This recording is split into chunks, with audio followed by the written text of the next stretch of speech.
It feels like most of the talk this year is focused on the Lakers and the Knicks, but Brooklyn net Jared Dudley thinks there's another team KD will consider. He told Mark Stein, quote, "I would be shocked if the Nets don't get a sit down."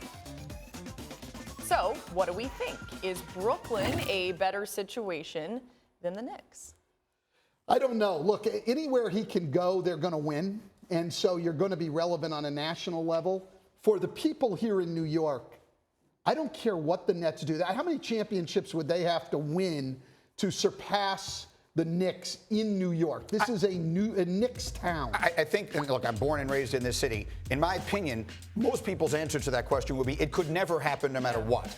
Here's the one caveat I would throw into this. When they played in New Jersey, I think that remained true. They made the finals back-to-back seasons in New Jersey, and candidly, it barely made a ripple in this city.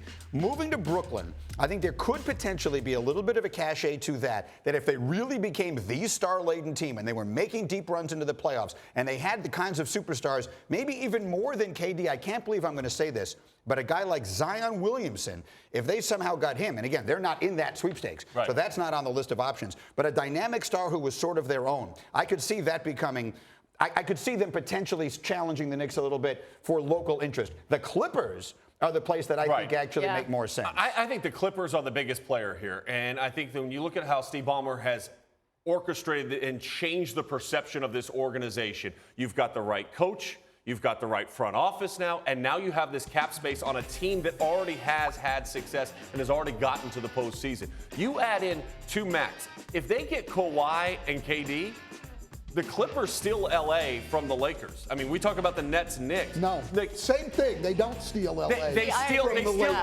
the here and now of the Lakers. Or maybe the national. Because nationally, yes, but not in L.A. No, the frustration. No matter what happens, the Clippers cannot take over that town. I don't think so. It's a Laker town. There's too much history there. How many are you going to have to win to surpass what the Lakers have done? I'm telling you right now, and living in Los Angeles, the frustration is at a boiling point with the Lakers organization. There is such a look at dysfunction at the way that this organization has been structured, in particular this last 6 years now of not making the playoffs.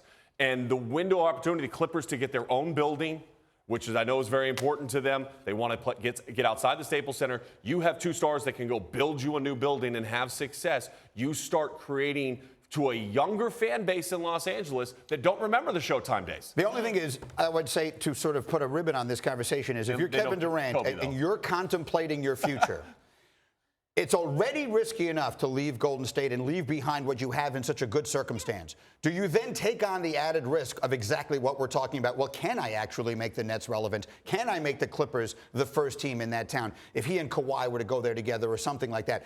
Almost every conversation we had at the beginning of the season connected Kawhi to the Clippers. That might be another added level of risk that he just doesn't have any reason to take. But then again, there's a little less pressure. It hasn't been done in those places, and so it would be celebrated more. If you go and do it with the Lakers, it's been done before. What are you, Kobe? Are you Shaq? Are you going to surpass them? Not the Knicks. But with the Clippers, you would be a hero. It'd be like LeBron in Cleveland, to your point, right? Like, I mean, that if you win a title with the Nets, even I would throw the Knicks in there now because of just how much they've struggled. And then the Clippers. If you won a title at any three of those, they have to be looked at the same likeness of LeBron going to Cleveland and winning in Cleveland. The Knicks have not won a championship in 46 years, guys. I do not think that that's a legacy that is not so hard to take over.